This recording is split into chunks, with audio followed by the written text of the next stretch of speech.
എന്നെയും നിങ്ങളെയും ഉയർത്തി മാന്യനാക്കുന്ന ഒരു ദൈവമുണ്ട്. എവിടെയും ദൈവം പുറകിലാക്കത്തില്ല.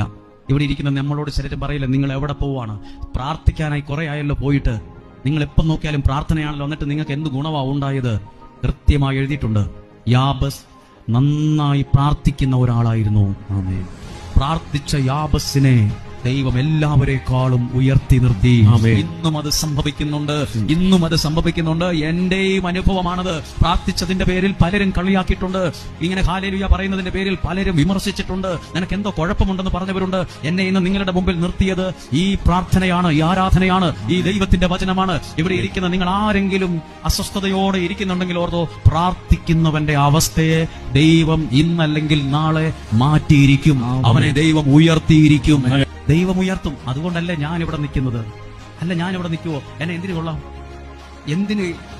എല്ലാ സ്ഥലത്തും അവഗണന അനുഭവിച്ചിട്ടുള്ള ആളാണ് ഞാൻ.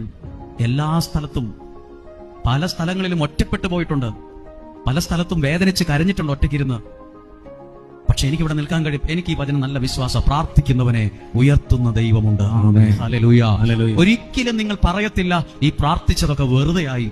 ശബ്ദം കേട്ടുകൊണ്ടിരിക്കുന്ന ഒരു കുഞ്ഞു പോലും ഒരിക്കലും പറയാൻ ഇടയാകില്ല, ഓ പ്രാർത്ഥിക്കാൻ പോയത് വെറുതെയായി, വചനം കേൾക്കാൻ പോയിട്ട് ഒരു ഗുണമില്ല, പോകണ്ടായിരുന്നു. ഒരു കുഞ്ഞു പോലും പറയാൻ ഇടവരുകയില്ല. പ്രാർത്ഥിച്ചതിന്റെ അനുഗ്രഹമുള്ള അടയാളങ്ങൾ നിങ്ങളുടെ ജീവിതത്തിലും കുടുംബത്തിലും വെളിപ്പെടാൻ ഇടവരും. ഹല്ലേലൂയ. ആമേൻ.